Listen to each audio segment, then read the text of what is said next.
ओम शांति। 17/8/2020 की साकार मुरली है। बाबा बोले, मीठे बच्चे, ज्ञान सागर बाप आए हैं ज्ञान वर्षा कर इस धरती को सब्ज बनाने। अभी स्वर्ग की स्थापना हो रही है, उसमें चलने के लिए देवी संप्रदाय का बनना है। प्रश्न है, सर्वोत्तम कुल वाले बच्चों का मुख्य कर्तव्य क्या है? उत्तर में बाबा ने कहा, सदा ऊंची रूहानी सेवा करना, यहाँ बैठे व चलते फिरते खास भारत और आम सारे विश्व को पावन बनाना, श्रीमत पर बाप के मददगार बनना, यही सर्वोत्तम ब्राह्मणों का कर्तव्य है। गीत है जो पिया के साथ है। ओम शांति। मीठे मीठे रूहानी बच्चों प्रति रूहानी बाप समझा रहे हैं, जो रूहानी बाप के साथ है, क्योंकि बाप है ज्ञान का सागर। कौन सा बाप? शिव बाबा। ब्रह्मा बाबा को ज्ञान का सागर नहीं कहेंगे। शिव बाबा, जिसको ही परमपिता परमात्मा कहा जाता है, एक है लौकिक जिस्मानी पिता, दूसरा है पारलौकिक रूहानी पिता। वो शरीर का पिता, वो आत्माओं का पिता। ये बड़ी अच्छी रीति समझने की बातें हैं और ये ज्ञान सुनाने वाला है ज्ञान सागर। जैसे भगवान सबका एक है, वैसे ज्ञान भी एक दे सकते हैं। बाकी जो शास्त्र गीता आदि पढ़ते हैं, भक्ति करते हैं, वो कोई ज्ञान नहीं, उनसे ज्ञान वर्षा नहीं होती है। इसलिए भारत बिल्कुल ही सूख गया है, कंगाल हो गया है। वो बरसात भी नहीं पड़ती है तो ज़मीन आदि सब सूख जाती है। वो है भक्ति मार्ग, उसको ज्ञान मार्ग नहीं कहेंगे। ज्ञान से स्वर्ग की स्थापना होती है, वहाँ हमेशा धरनी सब्ज रहती है, कभी सूखती नहीं। यो है ज्ञान की पढ़ाई। ईश्वर बाप देकर देवी संप्रदाय बनाते हैं।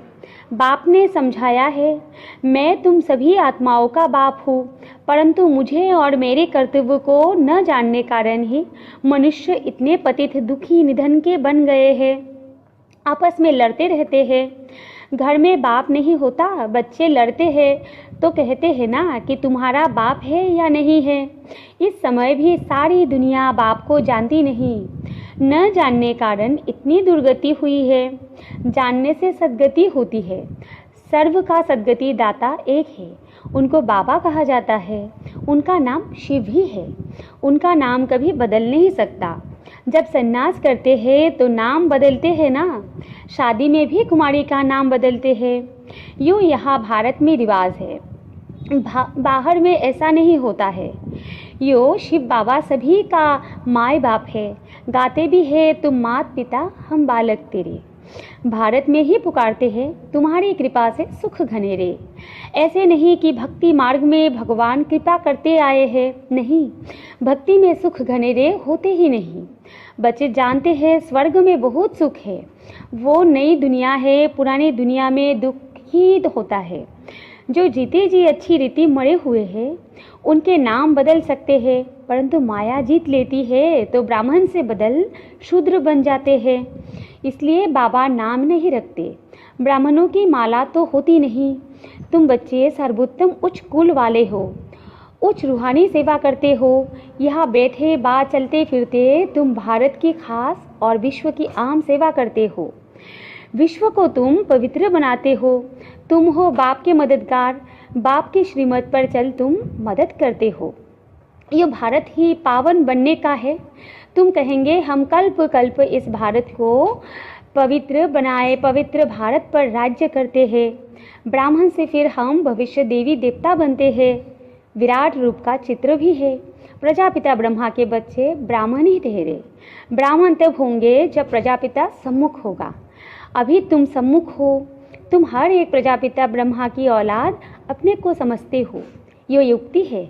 औलाद समझने से भाई बहन हो जाते हैं। भाई बहन की कभी क्रिमिनल आँख नहीं होनी चाहिए। अभी बाप ऑर्डिनेंस निकालते हैं कि तुम 63 जन्म पतित रहे हो, अब पावन दुनिया स्वर्ग में चलना चाहते हो तो पवित्र बनो। वह पतित आत्मा जो नहीं सकती, जा नहीं सकती। इसलिए ही तुम बेहद के बाप को तुम बुलाते हो। यह आत्मा शरीर द्वारा बात करती है। शिव बाबा भी कहते हैं, मैं इस शरीर द्वारा बात करता हूँ, नहीं तो मैं कैसे जाऊँ। मेरा जन्म दिव्य है, सतयुग में है देवी गुणों वाले देवताएं, इस समय है आसुरी गुणों वाले मनुष्य। यहाँ के मनुष्य को देवता नहीं कहेंगे, फिर भल कोई भी हो, नाम तो बहुत बड़े बड़े रख देते हैं। साधु अपने को श्री श्री कहते हैं और मनुष्य को श्री कहते हैं, क्योंकि खुद पवित्र है इसलिए श्री श्री कहते हैं। है तो मनुष्य, भल विकार में नहीं जाते, परंतु विकारी दुनिया में तो है ना। तुम भविष्य में निर्विकारी देवी दुनिया में राज्य करेंगे, होंगे वहाँ भी मनुष्य, परंतु देवी गुणों वाले होंगे। इस समय मनुष्य आसुरी गुणों वाले पतित है। गुरु नानक ने भी कहा है, मुत पोलितिक कपर धुए। गुरु नानक भी बाप की महिमा करते हैं। अब बाप आए हैं स्थापना और विनाश करने, और जो भी धर्म स्थापक है वो सिर्फ धर्म स्थापन करते हैं और धर्मों का विनाश नहीं करते हैं। उन्होंने की तो वृद्धि होती रहती है। अभी बाप वृद्धि को बंद करते हैं, एक धर्म की स्थापना और अनेक धर्मों का विनाश करा देते हैं। ड्रामा अनुसार ये होना ही है। बाप कहते हैं, मैं आदि सनातन देवी देवता धर्म की स्थापना कराता हूँ, जिसके लिए तुमको पढ़ा रहा हूँ। सतयुग में अनेक धर्म होते ही नहीं, ड्रामा में इन सब के वापिस जाने की नूंद है। इस विनाश को कोई टाल नहीं सकते। विश्व में शांति तब होती है जब विनाश होता है। इस लड़ाई द्वारा ही स्वर्ग के गेट खुलते हैं।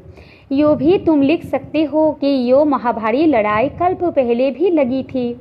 तुम प्रदर्शनी का उद्घाटन कराते हो तो यो लिखो, बाप परमधाम से आए हैं हेवन का उद्घाटन करने। बाप कहते हैं, मैं हेवनली गॉड फादर हेवन का उद्घाटन करने आया हूँ। बच्चों की ही मदद लेता हूँ स्वर्गवासी बनाने के लिए। इतनी सब आत्माओं को पावन नहीं तो कौन बनाए। ढेर आत्माएं हैं, घर घर में तुम यो समझा सकते हो। भारतवासी तुम सतोप्रधान थे, फिर 84 जन्म बाद तमोप्रधान बने हो और फिर सतोप्रधान बनो। मन मना भव। ऐसे मत कहो कि हम शास्त्र को नहीं मानते हैं। बोलो, शास्त्र को और भक्ति मार्ग को तो हम मानते थे, परंतु अभी यो भक्ति मार्ग की रात पूरी होती है। ज्ञान से दिन शुरू होता है। बाप आए हैं सद्गति करने। समझाने की बड़ी युक्ति चाहिए। कोई अच्छी रीति धारण करते हैं, कोई कम करते हैं। प्रदर्शनी में भी जो अच्छे अच्छे बच्चे हैं वो अच्छा समझाते हैं। जैसे बाप टीचर है तो बच्चों को भी टीचर बनना पड़े। गाया भी जाता है, सद्गुरु तारे। बाप को कहा जाता है सचखंड की स्थापन करने वाला सच्चा बाबा। झूठ खंड स्थापन करने वाला है रावण। अब जबकि सद्गति करने वाला मिला है तो फिर हम भक्ति कैसे करेंगे। भक्ति सिखलाने वाले हैं अनेक गुरु लोग, सद्गुरु तो एक ही है। कहती भी है सद्गुरु अकाल, फिर भी अनेक गुरु बनते रहते हैं। सन्यासी उदासी बहुत प्रकार के गुरु लोग होते हैं। सिख लोग खुद ही कहते हैं सद्गुरु अकाल, अर्थात जिसका काल नहीं खाता। मनुष्य को तो काल खा जाता है। बाप समझाते हैं मनमना भव। उनका फिर है जब साहब को तो सुख मिले। मुख्य है 2 अक्षर है। बाप कहते हैं मुझे याद करो जब साहब को। साहब तो एक है। गुरु नानक ने भी उनके लिए इशारा किया है कि उनको जपो। वास्तव में तुमको जपना नहीं है, याद करना है। यो है अजपा जप। मुख से कुछ बोलो नहीं, शिव शिव भी कहना नहीं है। तुमको तो जाना है शांति धाम। अब बाप को याद करो। अजपा जप भी एक ही होता है। जो बाप सिखलाते हैं वो कितने घंटे बजाते हैं, आवाज़ करते, महिमा करते, कहते हैं अचतम केशवम, लेकिन एक भी अक्षर को समझते नहीं। सुख देने वाला तो एक ही बाप है। व्यास भी उनको ही कहेंगे। उनमें नॉलेज है जो देते हैं, सुख भी वही देते हैं। तुम बच्चे समझते हो। अब हमारी चढ़ती कला होती है। सीढ़ी में कलाओं को भी दिखाया है। इस समय कोई कला नहीं है। मैं निर्गुण हारे में एक निर्गुण संस्था भी है।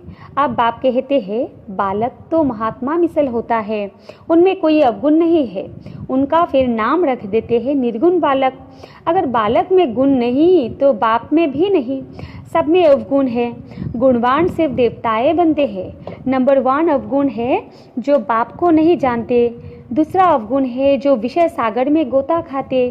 बाप कहते हैं आधा कल्प तुमने गोता खाया है, अब मैं ज्ञान सागर तुमको क्षीर सागर में ले जाता हूँ। मैं तो क्षीर सागर में जाने के लिए तुमको शिक्षा देता हूँ। मैं इनके बाजू में आकर बैठता हूँ जहाँ आत्मा रहती है। मैं स्वतंत्र हूँ, कहाँ भी जा आ सकता हूँ। तुम पितरों को खिलाते हो तो आत्मा को खिलाते हो ना। शरीर तो भस्म हो जाता है, उनको देख भी नहीं सकते।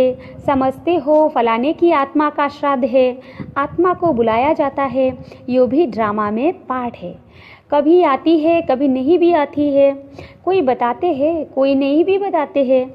यहाँ भी आत्मा को बुलाते हैं, आकर बोलती है, परंतु ऐसे नहीं बताती कि फलानी जगह जन्म लिया है। सिर्फ इतना कहेगी कि हम बहुत सुखी हैं, अच्छे घर में जन्म लिया है। अच्छे ज्ञान वाले बच्चे अच्छे घर में जाएंगे, कम ज्ञान वाले कम पद पाएंगे। बाकी सुख तो है। राजा बनना अच्छा है या दासी बनना अच्छा? राजा बनना है तो इस पढ़ाई में लग जाओ। दुनिया तो बहुत गंदी है। दुनिया के संग को कहेंगे कुसंग। एक सत का संग ही पार करता है, बाकी सब डुबाते हैं। बाप तो सबकी जन्म पत्री जानते हैं ना। यो पाप की दुनिया है, तब तो पुकारते हैं और कहीं ले चलो। अब बाप कहते हैं मीठे मीठे बच्चों, मेरा बनकर फिर मेरी मत पर चलो। ये बहुत गंदी दुनिया है, करप्शन है, लाखों करोड़ों रुपयों की ठगी होती है। अब बाप आए हैं बच्चों को स्वर्ग का मालिक बनाने, तो अतः खुशी होनी चाहिए ना। वास्तव में यो है सच्ची गीता। फिर यो ज्ञान प्राय लोप हो जाएगा। अभी तुमको यो ज्ञान है, फिर दूसरा जन्म लेंगे तो ज्ञान खलास, फिर है प्रारब्ध। तुमको पुरुषोत्तम बनाने के लिए बाप पढ़ाते हैं। अभी तुमने बाप को जाना है, अब अमरनाथ की यात्रा होती है। बोलो, जिनको सूक्ष्म वतन में दिखाते हो वो फिर स्थूल वतन में कहाँ से आया? पहाड़ आदि तो यह है ना, वह पतित हो कैसे सकते? जो पार्वती को ज्ञान देते हैं, बर्फ का लिंग बैठ हाथ से बनाते हैं, वो तो कहाँ भी बना सकते हैं। मनुष्य कितने धक्के खाते हैं, समझते नहीं कि शंकर के पास पार्वती कहाँ से आई जो उनको पावन बनाएंगे। शंकर कोई परमात्मा नहीं, वो भी देवता है। मनुष्य को कितना समझाया जाता है, फिर भी समझते नहीं। पारस बुद्धि नहीं सकती। प्रदर्शनी में कितने आते हैं, कहेंगे नॉलेज तो बहुत अच्छी है, सबको लेनी चाहिए। अरे तुम तो लो, कहेंगे हमको फुर्सत नहीं। प्रदर्शनी में यो भी लिखना चाहिए कि इस लड़ाई के पहले बाप स्वर्ग का उद्घाटन कर रहे हैं, विनाश के बाद स्वर्ग के द्वार खुल जाएंगे। बाबा ने कहा था हर एक चित्र में लिखो पारलौकिक परमपिता परमात्मा त्रिमूर्ति शिव भगवानुवाच। त्रिमूर्ति न लिखने से कहेंगे शिव तो निराकार है, वो कैसे ज्ञान देंगे। समझाया जाता है यही पहले गोरा था, कृष्ण था, फिर अब सावरा मनुष्य बना है। अब तुमको मनुष्य से देवता बनाते हैं, फिर हिस्ट्री रिपीट होनी है। गायन भी है मनुष्य से देवता किए, फिर सीढ़ी उतर मनुष्य बनते हैं, फिर बाप आकर देवता बनाते हैं। बाप कहते हैं मुझे आना पड़ता है, कल्प कल्प कल्प के संगम युगे आता हूँ। युगे युगे कहना रॉन्ग है। मैं संगम युग पर आकर तुमको पुण्य आत्मा बनाता हूँ, फिर रावण तुमको पापात्मा बनाते हैं। बाप ही पुरानी दुनिया को नई दुनिया बनाते हैं। यो समझने की बातें हैं। अच्छा, मीठे मीठे सिखिलदे बच्चों प्रति माता पिता बाप दादा का याद प्यार और गुड मॉर्निंग। रूहानी बाप की रूहानी बच्चों को नमस्ते। हम रूहानी बच्चों की रूहानी माता पिता बाप दादा को भी याद प्यार और गुड मॉर्निंग नमस्ते। धारणा के लिए मुख्य सार है। 1 नंबर, बाप के समान टीचर बनना है। बड़ी युक्ति से सबको इस झूठ खंड से निकाल सचखंड में चलने के लिए लायक बनाना है। 2 नंबर है, दुनिया का संग कुसंग है, इसलिए कुसंग से किनारा कर एक सत का संग करना है। उच्च पद के लिए इस पढ़ाई में लग जाना है, एक बाप के मत पर ही चलना है। वरदान है आज का, संतुष्टता द्वारा सर्व से प्रसन्नता प्राप्त करने वाले सदा प्रसन्नचित्त भव। संतुष्टता की निशानी प्रत्यक्ष रूप में प्रसन्नता दिखाई देगी। और जो सदा संतुष्ट व प्रसन्न रहते हैं उनकी हर एक प्रसन्ना अवस्था करते हैं, तो प्रसन्नता से ही प्राप्त कर सकते हो। इसलिए सदा संतुष्ट और प्रसन्न रहने का विशेष वरदान स्वयं भी लो और औरों को भी दो, क्योंकि इस यज्ञ की अंतिम आहुति सर्व ब्राह्मणों की सदा प्रसन्नता है। जब सभी सदा प्रसन्न रहेंगे तब प्रत्यक्षता का आवाज़ गूंजेगा, अर्थात विजय का झंडा लहराएगा। स्लोगन है, डायमंड बनने का मैसेज देना ही डायमंड जुबली मनाना है। ओम शांति।